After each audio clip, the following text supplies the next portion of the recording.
तो चलिए शुरू करते हैं आज का चैप्टर। और ये केमिस्ट्री का पहला चैप्टर है।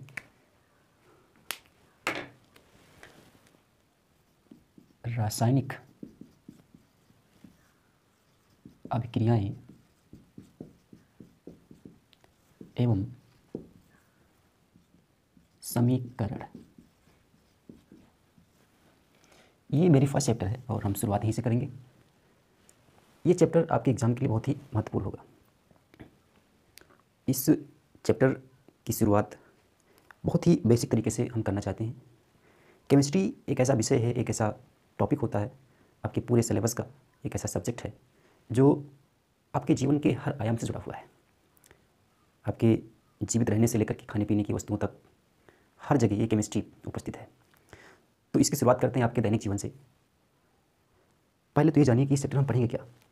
इस चैप्टर में हम ये जानेंगे कि रसायन विज्ञान में जो अभिक्रियाएं होती हैं वो अभिक्रियाएं कैसे होती हैं, उनके टाइप्स क्या हैं और उनके प्रेक्षण क्या हैं, या फिर हम कैसे कह पाएंगे कि यहाँ पे रासायनिक अभिक्रिया हुई है या फिर भौतिक अभिक्रिया हुई है। हालांकि रासायनिक और भौतिक परिवर्तन में अंतर आप क्लास 9 में पढ़ चुके हैं, फिर भी यहाँ पर हम उसके बारे में थोड़ा सा डिस्कस करेंगे। तो इसकी शुरुआत करते हैं अपने आसपास के दैनिक जीवन में होने वाली उन तमाम क्रियाओं से जिनमें रासायनिक परिवर्तन नज़र आते हैं। तो आपके दैनिक जीवन में जैसे आप देखते हैं कि दैनिक जीवन में बिल्कुल NCERT की लाइन टू लाइन यहाँ पर डिस्कस करेंगे, उसको एक्सप्लेन करेंगे। चलिए शुरू करते हैं। दैनिक जीवन में रसायन किस प्रकार आपके साथ जुड़ा हुआ है। कुछ रासायनिक अभिक्रियाएं होती हैं, कुछ भौतिक अभिक्रियाएं होती हैं। भौतिक परिवर्तन, एक्चुअल भौतिक कोई अभिक्रिया नहीं होती, उससे परिवर्तन होता है, चेंज आता है स्टेज में या उसके आकार में चेंज होगा। तो आपके दैनिक जीवन में जैसे पहली चीज़ बहुत ही आसान सा एग्जाम्पल है, दूध से दही बनना। दूध से दही बनना, दूध से दही बनना, दूध से दही बनना एक रासायनिक परिवर्तन है। अब क्यों है ये हम जानते हैं। रासायनिक परिवर्तन इसलिए है क्योंकि दूध में आप जानते हैं, अगर आप इससे पहले कहीं पढ़े हैं तो आपको पता होगा कि दूध में एक शर्करा होती है। क्या होती है? शर्करा होती है। और दही में एक एसिड होता है। बिल्कुल, दही में एक एसिड होता है। तो दूध में जो शर्करा है, दूध की जो शर्करा होती है, शर्करा, वो कन्वर्ट होती है किसमें? अम्ल में। किसमें होती है? अम्ल में होती है भैया कन्वर्ट। अगर हम दूध की शर्करा की बात करें तो दूध की जो शर्करा है वो है लैक्टोज शर्करा। कौन सी है? लैक्टोज शर्करा भैया। लैक्टोज शर्करा आप जानते हैं कि ये लैक्टिक अम्ल में चेंज होती है। किसमें? लैक्टिक अम्ल में। लैक्टिक अम्ल में ये चेंज होती है। ठीक है, तो देखिए लैक्टोज शर्करा से, यहाँ पे हम शर्करा लिख देते हैं, लैक्टोज शर्करा से ये लैक्टिक अम्ल में चेंज हो रहा है। ठीक है, तो इसलिए दूध से ये दही जो बनता है ये खट्टा होता है। तो एक ऐसा बहुत ही बेसिक सा एग्जाम्पल है जो आपसे रिलेट करता है। आपके आसपास ये होता रहता है, आपके घरों में दूध से दही बनता है। दूध से दही बनने की जो प्रक्रिया है एक रासायनिक प्रक्रिया है भैया। चलिए ये हो गया। दूसरा देखिए बहुत ही अच्छा एग्जाम्पल है, जैसे लोहे पर जंग लगना। किस पे? लोहे पर जंग लगना। जंग लगना, लोहे पर जंग लगना भी एक रासायनिक परिवर्तन है। आपने लोहे के किसी टुकड़े को देखा होगा, उस पर भूरे कलर की एक परत जम जाती है, उसे जंग कहते हैं। उसे क्या कहते हैं? जंग कहते हैं। तो जंग एक्चुअल में उन्हीं धातुओं पर लगता है जो बहुत ही क्रियाशील होती हैं। अभी कहोगे सोडियम भी तो क्रियाशील है। हाँ, सोडियम भी क्रियाशील है। ठीक है, लेकिन जंग उन वस्तुओं पर ज़्यादा लगता है जिनमें वैद्युत चुंबकत्व का गुण पाया जाता है अधिकतर। तो अभी कहोगे चांदी में भी जंग लगता है, वो चुंबक से चिपकती नहीं है। चिपकती है वो, लेकिन उसमें प्रतिकर्षण गुण होता है।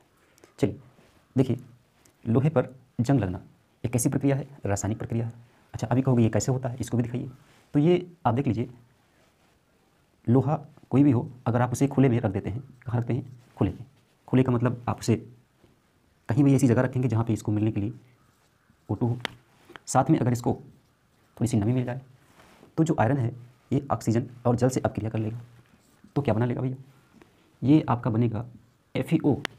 चाहे तो आप ये लिखें या फिर इसी को आप जो है Fe2O3 भी लिख सकते हैं।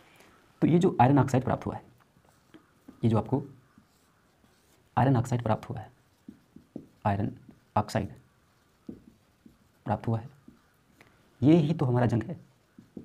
यही हमारा जंग है। तो भूरे कलर की एक परत जमा होती है लोहे के ऊपर, इसे हम लोहे पर जंग लगना भी कहते हैं। अच्छा, इसी को सरल भाषा में आप अभी आगे इसी चैप्टर में पढ़ेंगे, इसे बोलते हैं संक्षारण बोलते हैं। क्या बोलते हैं? इसको हम संक्षारण के नाम से भी जानते हैं, संक्षारण के नाम से। अच्छा, संक्षारण ऐसा नहीं है कि सिर्फ लोहे में ही होता है, बहुत सारी वस्तुओं में, बहुत सारी धातुओं में होता है। तो ये प्रक्रिया कहलाती है संक्षारण कहलाती है। ठीक है, ये तो बिल्कुल आपके आसपास चीज़ें होती हैं, मैंने इनको एक्सप्लेन करना चाहा है, बस आप समझ जाएं। दूसरा देखिए, सबसे अच्छा एग्जाम्पल है लकड़ी का जलना। किसका? लकड़ी का जलना। लकड़ी का जलना। आप सोचोगे लकड़ी का जलना किस प्रकार से रासायनिक परिवर्तन है? बिल्कुल, ये एक रासायनिक परिवर्तन है। आप लकड़ी को जलाते हैं, देखिए। अच्छा, लकड़ी में मुख्य रूप से कार्बन होता है। क्या होता है? कार्बन होता है। कार्बन का प्रतीक आप जानते हैं, इतना तो पता ही होगा भैया, कार्बन को C से लिखते हैं। किसी भी वस्तु को जलाने के लिए हमें क्या चाहिए? O2 चाहिए। O2 होगा तभी वस्तु जलेगी। तो आप जानते हैं कि C और O2 यानी कार्बन जब भी ऑक्सीजन से रिएक्शन करता है तो CO2 गैस बनती है। क्या बनती है भैया? CO2 गैस बनती है। और जब ये जलेगी तो हमें एनर्जी प्राप्त होगी, ज्वाला के रूप में एनर्जी प्राप्त होगी। अगर यही इसका अपूर्ण दहन हो जाए, कैसा हो जाए भैया? अगर ये अपूर्ण दहन हो, अपूर्ण दहन हो तो C प्लस में O2, तो ये बनेगा आपका CO। अब इसको आप हाफ कर लीजिए तो आपका रिएक्शन बैलेंस हो जाएगा। ये कार्बन डाइऑक्साइड है, कार्बन डाइऑक्साइड, और ये क्या है? Carbon monoxide. यहाँ पे मैं आपको थोड़ा सा और कुछ जानकारी देना चाहता हूँ। जो ये कार्बन मोनोऑक्साइड है, ये एक बहुत ही विषैली गैस होती है भैया। अब ये क्यों विषैली है? क्योंकि इसी को बोलते हैं दमघोटू, दमघोटू गैस। दमघोटू गैस क्यों कहते हैं? क्योंकि ये जो है O2 की अपेक्षा, O2 की अपेक्षा इसकी हीमोग्लोबिन, किससे? हीमोग्लोबिन से बंधुता 250 से 300 गुना ज़्यादा होती है। अब देखिए, अगर आपके सामने O2 गैस भी हो और CO गैस भी हो, O2 का मतलब ऑक्सीजन और CO का मतलब कार्बन मोनोऑक्साइड, तो आपका जो हीमोग्लोबिन है O2 को नहीं कैच करेगा, उसकी अपेक्षा किसको कैच करेगा? कार्बन मोनोऑक्साइड गैस को कैच करेगा। क्यों? क्योंकि इसकी जो बंधुता है हीमोग्लोबिन से O2 की अपेक्षा बहुत ज़्यादा है, 250 से 300 गुना ज़्यादा इसकी बंधुता है। चलिए, इसीलिए इसको, अच्छा, अब जब मान लीजिए इसने यानी कि कार्बन मोनोऑक्साइड ने आपके हीमोग्लोबिन से बंध बना लिया, तो अब O2 के लिए उसके पास जगह नहीं बची। अब आप जानते हैं कि O2 ही आपके जीने के लिए, आपके श्वसन के लिए जिम्मेदार है गैस, तो आपको प्राप्त नहीं हो रही है, तो आपको क्या होगा? आपका दम घुटने लगेगा। इसीलिए इस गैस को दमघोटू गैस भी कहते हैं। विषैली गैस है, इसीलिए विषैली गैस ये हानिकारक है। चलिए, ये तो हो गया लकड़ी का जलना। देखिए, लकड़ी के जलने में आपको कई सारी चीज़ें प्राप्त हो रही हैं। ऐसा हो सकता है एक्चुअल में ये जो कार्बन मोनोऑक्साइड है ये मुख्य रूप से कोयले के दहन से प्राप्त होता है। किससे? कोयले के दहन से प्राप्त होता है। अपूर्ण दहन किसका होना चाहिए? कोयले का।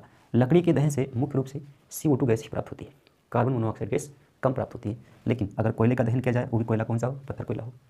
ठीक है, चलिए, लकड़ी के कोयले से ही प्राप्त होता है। ऐसा मत सोचिए मैंने पत्थर कोयला कह दिया तो आप पत्थर कोयले को याद रखें। चलिए, नेक्स्ट आप देखते हैं कि भोजन को पकाना,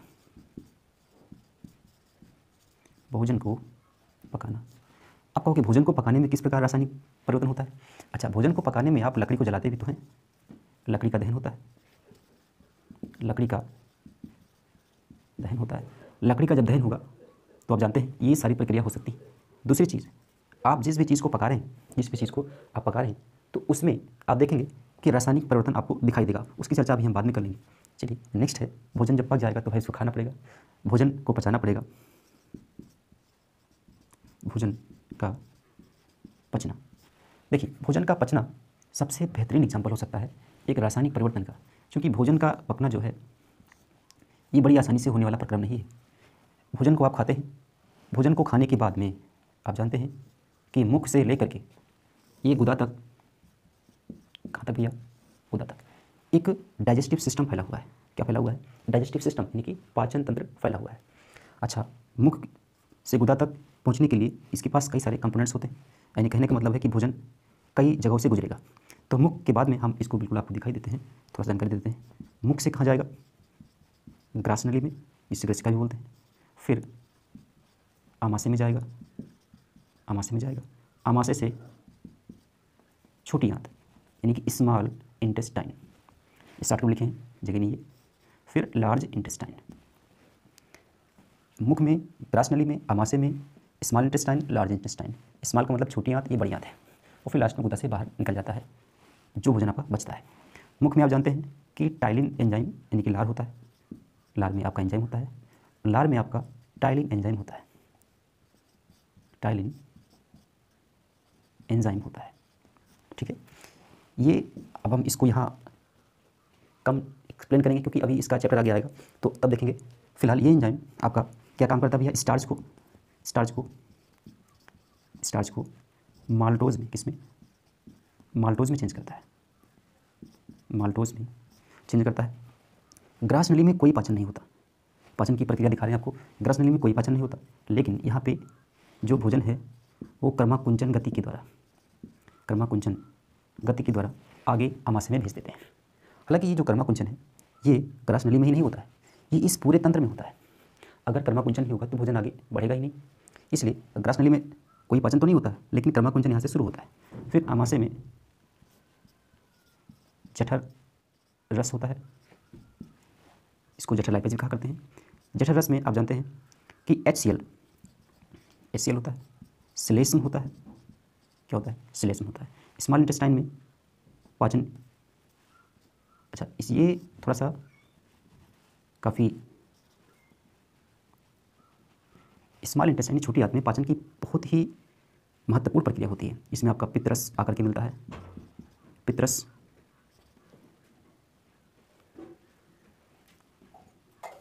और इसी में अग्नाशयी रस आकर के मिलता है, अग्नाशयी रस आकर के मिलता है। तो ये दोनों रस मिल करके इस स्मॉल इंटेस्टाइन में आमाशय से आए हुए भोजन को, यहाँ पे भोजन अम्लीय होता है, यहाँ पे आकर के फिर क्षारीय हो जाता है। तो ये सारी प्रक्रिया पाचन के अंतर्गत आती है।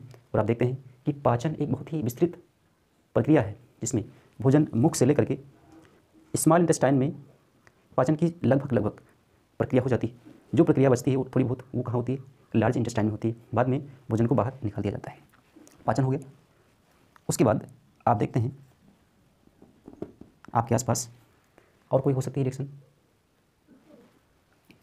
श्वसन एक बहुत ही अच्छी क्रिया है समझने के लिए कि कैसे रासायनिक प्रक्रम होते हैं। श्वसन और सांस लेना ये दोनों अलग अलग क्रिया है भैया। श्वसन अलग चीज़ है और सांस लेना अलग चीज़ है।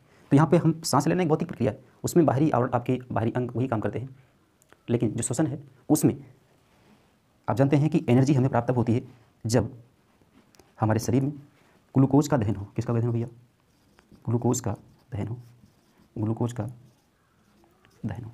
और ग्लूकोज के दहन होने के लिए, किसी भी चीज़ के जलने के लिए ज़रूरी क्या है, ज़रूरी है कि आपके पास ऑक्सीजन गैस होना चाहिए। तो ये ग्लूकोज हो गया, और प्लस में O2 चाहिए आपको, और ये क्या बन जाएगा, यहाँ इसको बैलेंस कर लीजिए, ये 6 होता है तो आपका 6 CO2 बनेगा, और प्लस में 6 H2 प्राप्त होगा, और साथ में एनर्जी आपको, ऊर्जा प्राप्त हो जाएगी। ठीक है, ये जो अपक्रिया है ये श्वसन की अपक्रिया है। जो एनर्जी यहाँ प्राप्त होती है उसी एनर्जी से हम अपने कार्य संपादित करते हैं। ठीक है, एक बहुत ही महत्वपूर्ण अपक्रिया और बचती है या प्रक्रम और बचता है जो आपके आसपास ही होता है। देखिए इसमें लास्ट है, आप देख लीजिएगा, किण्वन भी आपके आसपास ही होता है, आप देख सकते हैं। और ये एक जैव रासायनिक अपक्रिया है, जैव रासायनिक प्रक्रम है। क्या है, जैव रासायनिक प्रक्रम है। अब बोलो भैया ये क्या चीज़ है, जैव रासायनिक प्रक्रम। ये ऐसी रासायनिक अपक्रियाएँ होती हैं भैया, ऐसी रासायनिक अभिक्रियाएँ, ऐसी रासायनिक अपक्रियाएँ जो जीवधारी के अंदर, या इनसे निकलने वाले किसी एंजाइम से संपादित होती हैं, या फिर आप ये भी कह सकते हैं कि ऐसी रासायनिक अपक्रियाएं जो कोई जीव संपन्न करता है।